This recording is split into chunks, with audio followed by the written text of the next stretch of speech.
नमस्ते। थर्ड आई में आपका स्वागत है। मैं आज ट्रेवल कर रहा हूं तो इसको अपने स्टूडियो से नहीं रिकॉर्ड कर रहा हूं। मैं इलाहाबाद प्रयागराज आया हुआ हूं तो यहां से बातचीत कर रहे हैं।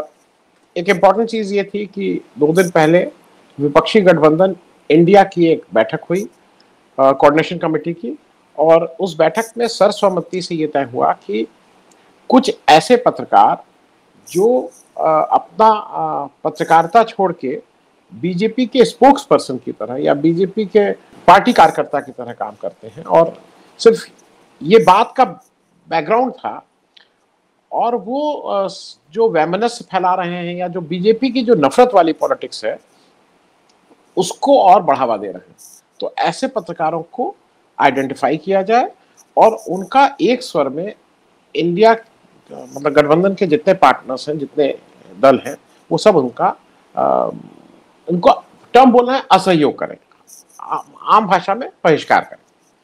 तो ये परसों हुआ, और कल विपक्षी गठबंधन ने आपस में तय करके सलाह मशवरा करके 14 ऐसे नामचीन पत्रकारों की, जिनको इस पे गर्व था कि वो किस तरह की पत्रकारिता करते हैं, उनको आइडेंटिफाई करके इसमें एक लिस्ट निकाली कि अब कोई भी व्यक्ति इंडिया गठबंधन का इनके इन पत्रकारों की किसी भी डिबेट में नहीं जाएगा। वो चैनल से नहीं है, ये पत्रकार अगर वहां उपस्थित रहेंगे, ये पत्रकार अगर उस डिबेट को एंकर कर रहे होंगे, तो ये लोग उस डिबेट में का हिस्सा नहीं बनेंगे। इस चीज को जनरल भाषा में सब लोग कह रहे हैं कि बायकॉट किया, लेकिन जो कांग्रेस पार्टी है उसने अपनी तरफ से ये कहा है कि हमने कोई इसका बहिष्कार नहीं किया है। उसके लिए एक जो पवन खेड़ा साहब हैं कांग्रेस पार्टी के, उन्होंने एक अपना वीडियो भी जारी किया और कई जगह आके उन्होंने कहा भी कि ये मूल रूप से हम जो समाज में नफरत फैलाने का और समाज में एक नए तरह की जो आज की तारीख में पत्रकारिता हो रही है, जिसमें लोगों के बीच का आपसी वैमनस्य, द्वेष, ये सब बढ़ रहा है, हम उसके खिलाफ हैं। और चूंकि इस सारे चीजों को बढ़ावा देने में ये पत्रकारों की एक अहम भूमिका होती है, इसलिए हम इनका असहयोग कर रहे हैं और हम इनको नफरत, द्वेष ये फैलाने में हम इनके सहयोगी नहीं बनेंगे। तो ये हमारा असहयोग है, हमारा ये बहिष्कार नहीं है। यहां तक तो ठीक था। अब मेन बात यह है कि इन 14 पत्रकारों के पक्ष में कौन लोग नजर आ रहे हैं। इनके पक्ष में कोई पत्रकार बिरादरी से ज्यादा लोग नहीं आए। इनके पक्ष में बिल्कुल मजबूती के साथ कूद पड़े हैं है बीजेपी पार्टी एज सच। पूरी बीजेपी पार्टी अब इन पत्रकारों का के पक्ष में उतरी है और वो बता रही है कि कैसे कैसे देश में पत्रकारिता का गला घोटा जा रहा है और गैग ऑर्डर है, इत्यादि इत्यादि। उसका मैं एक आंसर ये देना इसलिए जरूरी है क्योंकि जो पवन खेड़ा ने कहा, जो उनकी लॉजिक है, इस पे बार बार कहा जा रहा है कि इमरजेंसी के समय इंदिरा गांधी ने भी प्रेस सेंसरशिप लागू की थी। पवन खेड़ा का एक आर्गुमेंट यह है कि हाँ, ये सही बात है कि इमरजेंसी लगी थी, उस इमरजेंसी जब लगी तो उसमें प्रेस सेंसरशिप लागू हुई, लेकिन यह भी फैक्ट है कि उसके बाद वो इमरजेंसी को विड्रॉ भी उसी कांग्रेस पार्टी ने किया था और प्रेस सेंसरशिप भी उसी कांग्रेस पार्टी ने हटाई थी। और उनका जो मेन आर्गुमेंट है वो ये है कि वो जो इमरजेंसी थी वो घोषित इमरजेंसी, आपातकाल था। आज की तारीख में देश में क्या हो रहा है कि पिछले 9 वर्षों से, स्पेशली पिछले 4-5 वर्षों से एक अघोषित, अनडिक्लेयर्ड इमरजेंसी लगी हुई है। तो ज्यादा खराब तो ये है, ये उनका एक आर्गुमेंट है। दूसरा ये है कि कितने पत्रकारों ने इस बात में, पत्रकार बिरादरी, बीजेपी को छोड़ दीजिए, इन 14 पत्रकारों के साथ खड़ी हुई नजर आई। क्या किसी पत्रकार ने बहिष्कार किया? क्या किसी पत्रकार ने कहा कि अब हम इन 28 विपक्षी पार्टियों का हम आज से अनाउंस करते हैं कि भाई चूंकि इन्होंने 14 पत्रकारों का बहिष्कार किया तो अब हम इन 28 पार्टियों का बहिष्कार करते हैं। अब इस 14 में कुछ तरह तरह के हर आदमी एक्सप्लेनेशन दे रहा है। कोई गुस्सा है, कोई कह रहा है कि मतलब ये हमें अपनी नेशनैलिटी दिखा देनी है, कोई कह रहा है कि हमारा काम तो प्रश्न पूछने का था। अब प्रश्न पूछने का काम तुम्हारा किससे था? तुम्हारा प्रश्न पूछने का मूल काम सरकार से था कि तुम्हारा प्रश्न पूछने का काम विपक्ष से था? ये थोड़ा क्लियर नहीं हो रहा है। कुछ लोग कह रहे हैं कि हम मिट जाएंगे लेकिन इसको खत्म नहीं करेंगे। इस तरह की बातें भी लोग कर रहे हैं जिसका कोई न सिर है न पैर है। हालांकि इस विपक्षी गठबंधन में एक थोड़ी दरार डालने की भी कोशिश की गई। कल एक चित्रा त्रिपाठी जी के एक शो में कल शाम को समाजवादी पार्टी की तरफ से अनुराग भदौरिया आ गए थे। तो जो कोहली जी थे जो बीजेपी के थे, उनका बार बार कहना था देखिए इन लोग की आपस में ही एकता नहीं है, ये अनुराग भदौरिया आ गए हैं जबकि ये ऑर्डर है बहिष्कार, मतलब इस तरह का इन लोग का एक निर्णय है बहिष्कार का। अनुराग भदौरिया ने साफ किया कि जब मैंने इस शो के लिए कॉन्फर्मेशन दिया था तो उस समय तक ये निर्णय नहीं हुआ था। निर्णय हो जाने के बाद मैं इसलिए आया हूं क्योंकि मैं अपना वर्ड ऑफ ऑनर रख रहा हूं, मैं अपनी बात को रख रहा हूं, क्योंकि मैंने अगर किसी को अपनी बात कही थी, समाजवादी पार्टी ने अगर किसी से वादा किया था कि वो आपके शो में आएंगे, तो इसलिए मैं जा रहा हूं। अब अगर इसके बाद कोई दिखाई दे तब आपको लग सकता है, तो he has a moral point, और वो मुझे लगता है वो उनकी बात ठीक थी। एक्सप्लेनेशन तरह तरह के लोग दे रहे हैं। अर्णब गोस्वामी साहब गुस्सा है, आप सोचिए, मतलब ये भी गुस्सा है। अब मुझे एक चीज ये बताइए, जो चैनल प्रमोट करते हैं तो क्यों नहीं भाई, वो चैनल जो प्रमोट करते हैं ना इस तरह की बातों को, इस तरह के लबलुआबों को, इस तरह के नैरेटिव को, जो समाज में खराब बातें कहती है, जो पार्टी के प्रवक्ता की तरह बात करते हैं, तो क्या करें विपक्षी लोग, क्या करें? क्यों नहीं इन पार्ट अब मेरा यह है कि या तो दो रास्ते हैं। जिन चैनल को लगता है कि ये गलत हुआ है और चैनल के मालिक लोग भी इसमें आ रहे हैं, चैनल के सर्वे सर्वा भी आ रहे हैं, तो बहिष्कार कर दीजिए ना उन 28 पार्टियों का। अगर आपको लगता है ये बिल्कुल गैर वाजिब है, गैग ऑर्डर है, तो करिए उनका बहिष्कार। कहिए कि हम तुम्हें आज से किसी को नहीं बुलाएंगे। क्यों नहीं कहते हैं ये? क्योंकि चैनल का बहिष्कार नहीं हुआ है और मेरे हिसाब से टैक्टिस बिल्कुल सही है, इसके सिवा और कोई रास्ता भी नहीं था। एक रास्ता जो पहले पकड़ा था, जो आलोक शर्मा जो कांग्रेस के प्रवक्ता थे, उन्होंने गौरव भाटिया या किसी के अगेंस्ट एक चैनल पे एक दिन कहा था कि आज से उन्होंने चैनल का जो भी एंकर था उनसे कहा था कि आज से आपके चैनल पे कोई नहीं आएगा जब तक गौरव भाटिया अगर आएंगे। तो मुझे लगता है ये प्रोरोगेटिव आलोक शर्मा का नहीं है कि बीजेपी कौन किसको भेज रही है।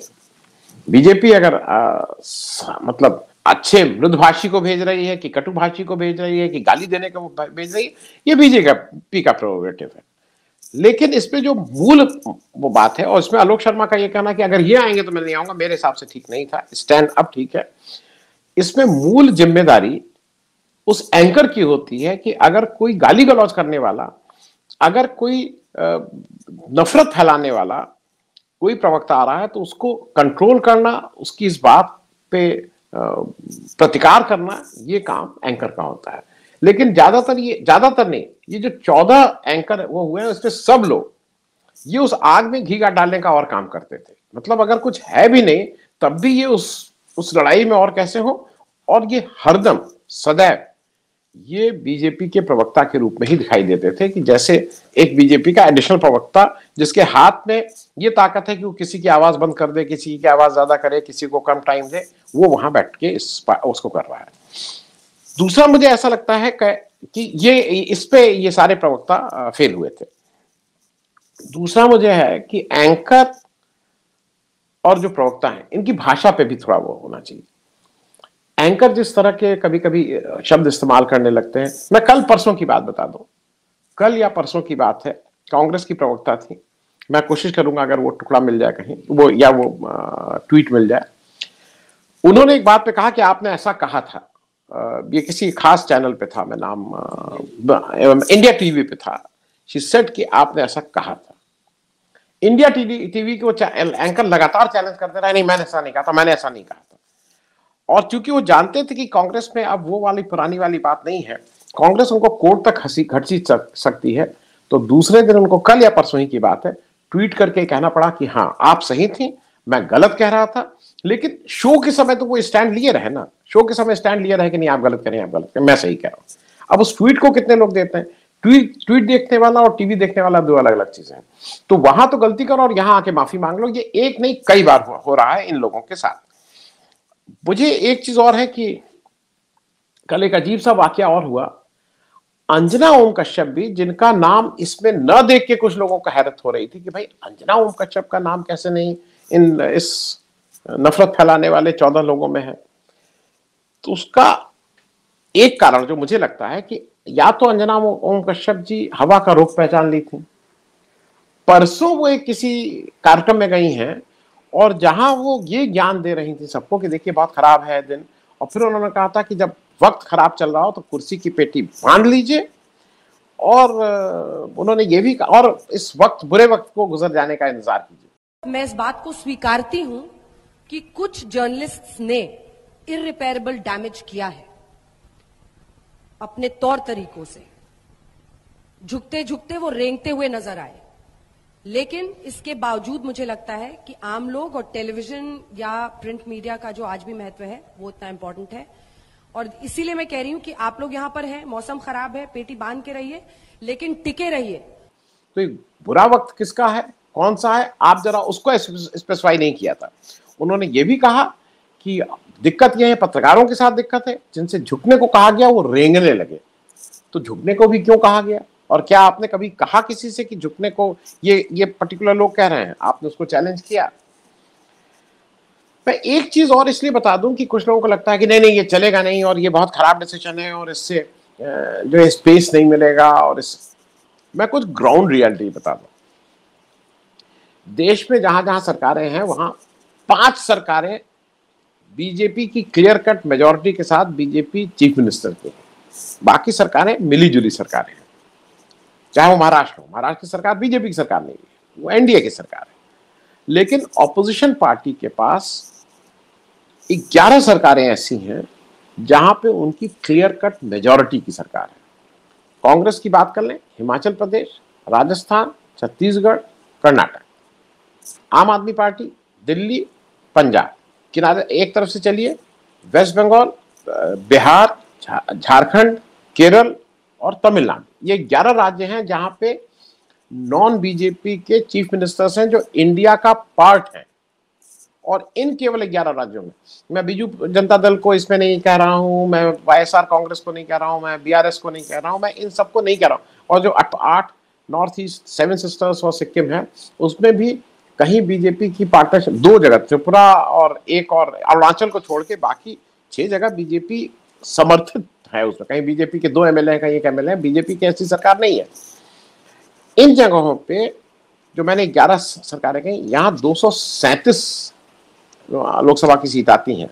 और क्या इन 11 प्रदेशों में ये किसी भी न्यूज चैनल की हिम्मत है, हिम्मत नहीं बोलूंगा, क्या उसको यहाँ का बिजनेस नहीं चाहिए? क्योंकि सारी स्टेट सरकारें आपको रेवेन्यू देती हैं, आपको विज्ञापन देती हैं, ये पार्ट ऑफ द वो है, आज से नहीं देती हैं, ये शुरू से चलन है। तो क्या आपको यहाँ का रेवेन्यू नहीं चाहिए होगा? क्या आप इनको नजरअंदाज करिएगा? क्या आप इनको बहिष्कार करिएगा? आप नहीं कर सकते हैं। और केवल इन 11 राज्यों में 237 लोकसभा की सीट आती है। मैंने कहा एक फिगर आपको इसलिए दे दूं क्योंकि एंकर जो बीजेपी के पक्ष वाले हैं वो हर बार सर्टिफिकेट बांटने लगते हैं, तो वो किसका कितना साथ देते हैं ये पूरी जनता देख रही है। कैसे वो हर चीज में हर एक को सर्टिफिकेट देते रहते हैं।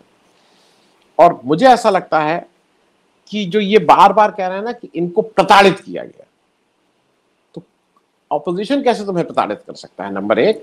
नंबर 2, सरकार द्वारा प्रताड़ित मतलब प्रेस के लोगों की एक लंबी लिस्ट है, और मैं सिर्फ टीवी मीडिया की बात कर रहा हूं, मैं प्रेस की और बैक ऑफिस की नहीं कर रहा हूं।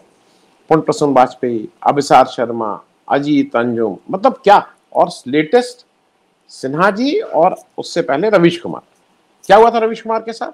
तो रवीश कुमार की तरह एक चीज ध्यान रखिएगा, ये जो 14 लोग हैं ना, रवीश कुमार को ने छोड़ा एनडीटीवी, सिन्हा जी ने छोड़ा एनडीटीवी, मिश्रा जी ने, माफ करेगा, सौमित मिश्रा ने छोड़ा एनडीटीवी। और क्या हुआ? उनकी अपने सब्सक्राइबर बेस इतना बड़ा हो गया है यूट्यूब में कि उनको आज किसी के सामने नौकरी की जरूरत उनको नहीं है।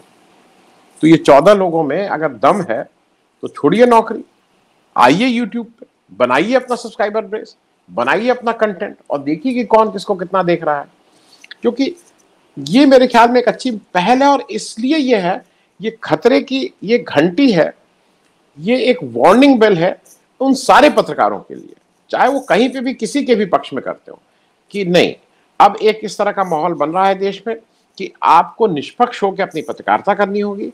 आपको किसी पार्टी का आप पीठ पीछे जाके जो घर और ये और फेवर लेते रहे, ट्रांसफर पोस्टिंग कराते रहिए, कुछ ठेका पट्टा कराते रहिए, वो ठीक है।